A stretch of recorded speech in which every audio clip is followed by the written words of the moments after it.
is finally here, and it is coming down knocking. Envoy, Drazah, rumored to this Optic Texas roster, which I honestly thought, I kind of shoot in Pred. I thought Pred for sure was coming. Didn't think twice about it, and I knew we were going to get news about stuff soon, right? I mean, we had to, but the fact that it's Optic of course it's Optic Texas, the one that's like in the headlines, the one that's, you know, wow. All right, but let's break this down a little bit, because there's a lot to talk about here. We could talk about Envoy, right? The Prince, he's coming home, like from the Dark Prince, winning a ring with LA Thieves, coming back to Optic. How crazy would that be? And honestly, it's a full circle moment for Envoy, because we all remember him in tears in that freaking vision, or not even vision, whatever it's called nowadays. But wow. And then Drazah, right? The villain, everyone was making fun of him, everybody hating him, the F you Drazah, all of this stuff, and now he's good. And if Optic starts losing, you know it's gonna be on Drazah. You know he's gonna be the scapegoat. You know everybody's gonna be talking, kicking him off the team already before, like, whatever. And there's so much to talk about the team in general as well. Who's going to be the IGL? Is the team even going to mesh? Who's going to be in charge of the comms? Who's going to be like, there's so much to talk about there. There's what's going to happen with Pred, right? Pred was coming. Is he not going? He's going to LA Thieves. Where is he going? Ghosty. Is he going to ride the bench? Is he going to ask for a trade? Ask for a release? What's going to go on there if he is truly not going to be starting on the Optic Texas roster? Is Huke? Where is he going? Is he just, I doubt he's retiring, right? Where is he going? Back to LEG with Arcitys? Nah, no way, right? He's maybe going wherever Slasher goes. If Slasher gets dropped, I mean, they have history, right? Well, I don't know, but there's definitely would he go back with iLLeY? Maybe, like, I don't know what's gonna happen with Huke, but he's definitely got a couple probably destinations. Whatever. We're here to talk about Drazah. What's gonna happen with LA Thieves? Or Drazah, Envoy too, I guess. What's gonna happen with LA Thieves, right? What is their roster gonna be? Is Pred coming over? Is Sib coming over? Is Kenny staying? Is Octane staying? Is Envoy gonna end up staying at the end of the day? There's so much to talk about, but let's break this down a little bit. So let's touch on this roster. Is it gonna be good? Dashy main AR, Drazah flex, Shotzzy sub, Envoy sub, right? Now, this team actually is and on paper, I mean, you got 2 world champions of last year. Not talking MW2, talking Vanguard, of course, but also a champion. They won major, what, 4? Major 3, whatever. They won a major in MW2. So it's not like they fell off the face of the planet. Now, Envoy was playing pretty dang good this year. Drazah was an S&D superstar when they won that tournament, right? So you know what you're getting from them. They're about it. And I mean, Shotzzy and Dashy, are they? I can't say anything less about them. Obviously, they don't got the rings. Shotzzy got 1, but Dashy don't got the ring. Dashy don't got the championships. The rest of the team got a lot more. They got a lot under their belt, at least recently, right? And if you're saying Dashy's the least accomplished out of that squad, you're feeling pretty good about yourself, because that squad is, I mean, you know what you're getting from Dashy, right? What a beast, amazing player, super consistent. Almost always top of the, like, in the top section of the MVP voting. He's always one of the best gunnies in the game, one of the best ARs in the game. He's always just like, he's good, he's solid, right? You know what you're getting from him. You know it, and we love him, and he's amazing for it. Then we got Drazah, right? So Drazah's playstyle, I mean, I will say he's a little bit underrated. He's a world champion, and I feel like there's so much dirt on his name. But that guy's he's a tough kill. Like, Shotzzy's a tough kill as well. But like, I feel like Drazah might even be the hardest kill on the team now, because he's one of the players that abuses stuff that's annoying really, really good. I mean, Scump's referred it to the past that he reminds him a little bit of Cellium, where he's kind of just super annoying to kill, super annoying to play against. And I mean, we saw it, when was it, in Vanguard at the start of the year, right, versus FaZe. I remember he was abusing that two-way smoke, throwing a smoke down his feet, at his feet, and just abusing that, right? Stuff like that, where he's gonna get an edge, and he's gonna find a way to just be better and get an advantage to his team. Obviously not cheating, not hacking, but shout out Jimbo, word to that guy. But like, he's one of those players, you know, and he's also selfless. Also, let's touch on this. If MW3 or whatever the new game is, if it's like a 2 AR, 2 SMG, or 3 AR, 3 SMG, he's pretty solid to be like flexible, right? If it's 2 and 2, or if it's 3 and 2, of course, if there's 3 ARs, then you got to talk about Envoy or Shotzzy running the AR, but that's a different story. And I feel like they'd be pretty good at it regardless. But I mean, Drazah could be a good sub player. That's the point. And it's harder to become a good sub if you're a good AR than it is if you're a good sub to become a good AR, if that makes sense. But yeah, the team is solid, man. Envoy, he takes routes. You know he takes routes. Shotzzy, you know he takes routes. So now you're going to have two people that take routes. You're going to have Envoy that plays selfless. He plays for the spawns. Shotzzy pushes out cuts. Envoy's going to sit in hill if no one else wants to sit in hill. And I feel like they're going to have a good setup there. Now, Dashy's been sitting hill a lot as well. So it's not like he's been avoiding hill like he has in the past, or at least that's been like the basis of his name, right? So I feel like this team would mesh together. Now, the question is, do they have an IGL, and how would their comms be? Because I mean, Dashy's more of a quiet. He's not like a leader like Octane, right? He's not a commander like that, like Ghosty is. So they will lose a major aspect there. But I mean, I feel like the Drazah and Envoy would add to the mix a lot more than like a Huke would, because I feel like a Huke just locks in and he just stays more quiet, and that's why they needed a guy like Ghosty. When you got a guy like Envoy, he's gonna rally the troops. I mean, for the Huntsman days and the Optic Texas days, I'm pretty sure they were I guess the first year, the Chicago Optic days, I should say. I feel like Envoy was rallying the troops. I feel like he was kind of a leader there. So I feel like, honestly, I would be way more comfortable with that team comm-wise than the old team, and IGL-wise. I feel like they'll be a better fit. And if you put this team on paper and compare it to last year's or MW2's years, like it's just better. It really is. And now let's just talk about like impact, right? To the players themselves, not as a team. We already covered that a little bit, and I'm not trying to make this a 30-minute video, but Envoy and Drazah, what does that mean for them? Like, imagine Drazah, right? Now, let's start off with Envoy. F Drazah, you know, I'm gonna start chanting. But Envoy, like, can we talk about this man's path? Can we talk about this man? And bro, he was sitting in a chair crying because Optic Texas was letting him go. They were merging and they were letting him go. They chose Shotzzy over him. Now, I'm sure if Astro, I'm sure, you know, Hex was probably like, yo, there's just no way. Even if I wanted you, Astro wouldn't let me drop Shotzzy for you. I'm sure that maybe that was part of Hex's reasoning a little bit, but even if Astro was like, yo, Hex, you choose. Do you want Envoy Shotzzy? I feel like they would have still gone Shotzzy. I feel like they still would have. And Envoy's reply to that was like, yo, you see this ring on my finger right here, you see? You know, that's probably his response to it. And honestly, like, can you even blame him? Like, but this man went from the golden boy. This man went from the face of Optic, the future face of Optic, the prince of Optic, to the dark prince, to the one of the most hated teams because of Drazah, but like one of the most hated teams last year that was getting booed. And this guy is going, like, he had his shining night arc, right? Then he had his dark arc, and he was the dark prince, and now coming back full circle and coming back to Optic, and he will turn right into the golden boy that he was, like a switch, instantly. And how good would that feel to be Envoy? How good would it feel like these guys dropped me? I went out there, won a chip, won a world chip, won again next year, won an event, and beat Optic multiple times during that process.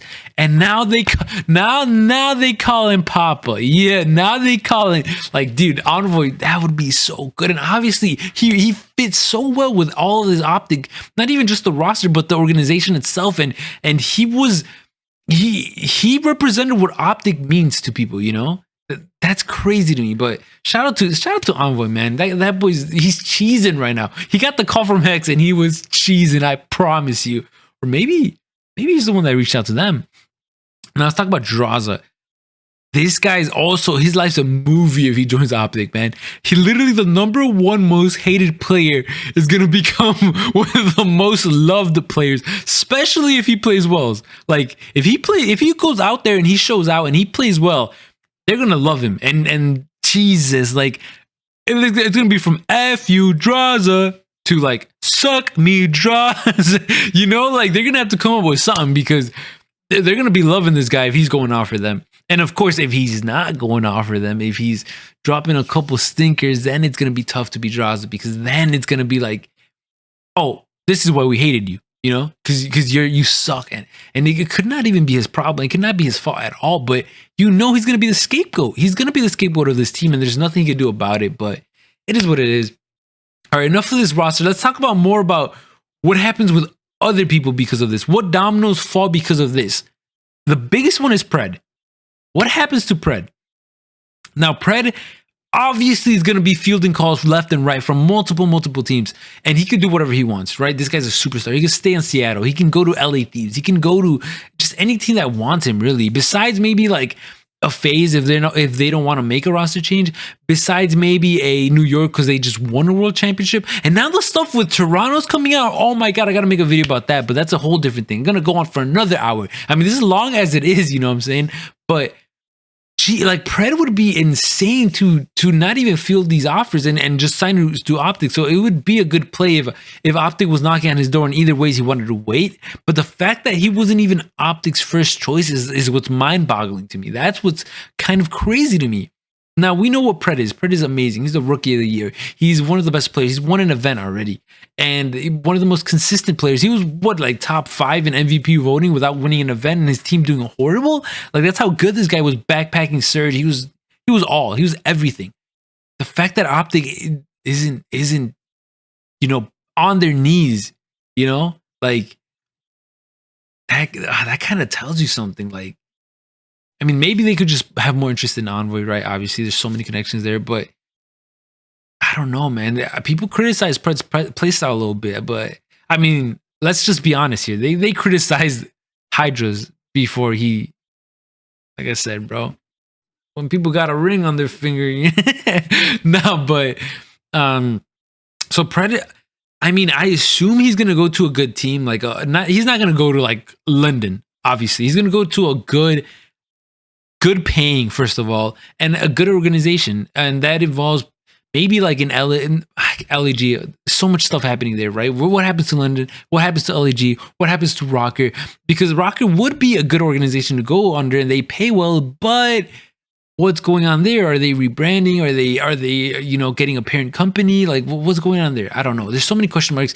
But this man is, if he doesn't go to Optic, he already took Optic out of the World Championship 2 years in a row. He's gonna make it a third. He's gonna be, honestly, just, oh, he's gonna hold this against Optic. I feel like he will. Like, honestly, I truly feel that he would hold this against Optic and go hard, like, against them. He's gonna do kind of like Envoy when Envoy just beat Optic every time for some reason. I feel like Pred's gonna have that hate in his heart, and he's gonna go hard after it, as a big FU, you know.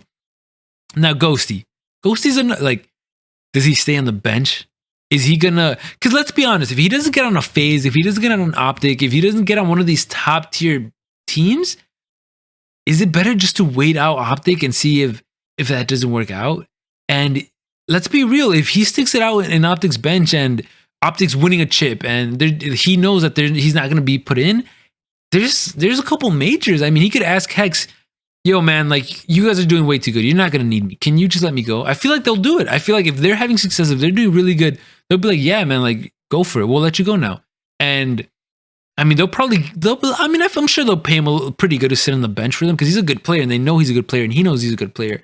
But maybe he'll just want to just get on a roster. Maybe he'll have that itch that he wants to just play, even if he doesn't want to play in challengers. He wants to just play, make sure he's on a main roster day one. If that's the situation, I don't know what team would want him. I'm sure he'll get on a team. There's no way he doesn't.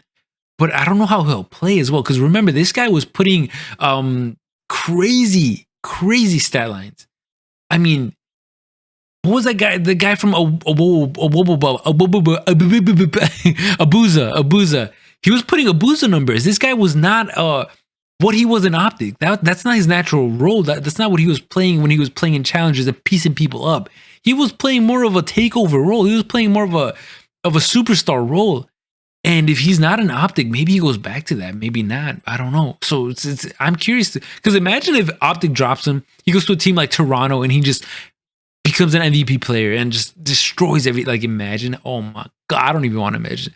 All right, we'll just all wrap it up quickly, but another thing, we kind of touched on eLLeY Thieves a little bit. So what happens with them, right? If they lose Drazah, they lose Envoy, potentially lose Optic, maybe keep Kenny, like, because Octane, I'm sure is gonna have offers. That guy's a superstar. His comms are amazing. People love him. He's really high stock right now.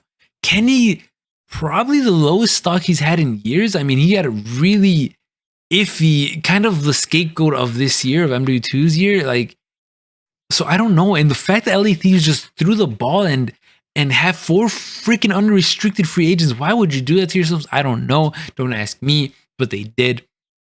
But yeah, we'll see what happens with eLLeY Thieves, man. There's so many players they could still sign. There's so many good players that are free agents. And of course, Pred, main one. Even Ghosty, even Huke, right? What happens with Huke? I mean, the guy is an absolute talent. He's absolutely absurd. Online, that is. But when he gets to LAN, the lights hit a little bit different. Now, Huke, I love Huke. I love Huke.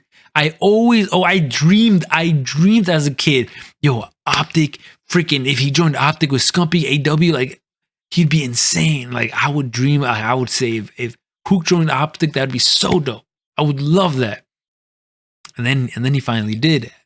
And honestly, I loved it. I did like it. I loved it. I loved it until we got to LAN. And I am an Optic fan, right? Like, I got the Scump, Rich and Lonely, you know.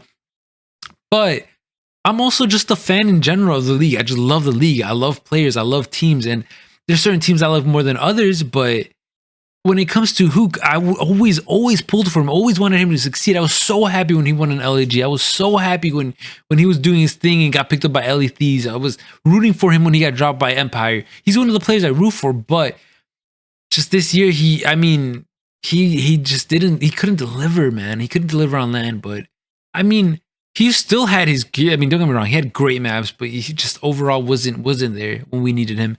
But yeah, just that's crazy scenes. Now, again, like I said, we'll make another video about Toronto another day tomorrow. Maybe we'll see when this video goes live. But ROSTERMANIA is already turning crazy. It's already turning crazy, and it's so early into it. And I know there was tweets coming out about like, yo, Optic's gonna get like in trouble because of tampering, and like, okay, let's be honest here. Everyone's tampering. Everyone is tampering. There's like, you know, come on, let's be real here. Let's be real here. All right, we'll keep it there though. Holy heck, man. If you guys do enjoy CDL talk, if you guys do enjoy just keeping up with the community, and not even, because I don't want to sit here and talk about, yo, have you heard this news? Do you know this is going on? I want to talk about what's going on, right? So I don't want to tell you, yo, guys, no way. Dude, Pred is a free agent. I want to say, yo, Pred is a free agent. This is why this is crazy. This is why this is insane. This is why, you know. So we'll keep it at there. Honestly, I don't know how long this video is. I wanted to keep it under like 10 minutes, but obviously it's probably a lot more than that. We'll see, but hit that like button, hit that subscribe button, comment down below what your opinions are, what you think is going to happen. Communicate with me. I would love nothing else but that. And as well as if you want to listen to this as an audio, I'm going to have this up on Spotify and Apple Podcast. I'm going to have this up as a podcast. All my videos are going to be a podcast format as well. If you guys are looking for it, it's all going to be under this handle, COD Drive. So follow, guys, the COD Drive. And it's been your host, aBeZy. I do stream. I do have a main channel where I've been playing XDefiant recently, so check me out there. XDefiant's been fun. With that being said, it's been your host, aBeZy. I appreciate the hell out of you guys. Let me know if you guys want a longer format, maybe like a podcast, like a long podcast, actually, not just the videos. With that being said, it's been your boy, aBeZy. And yeah, I'm signing off. Peace, guys.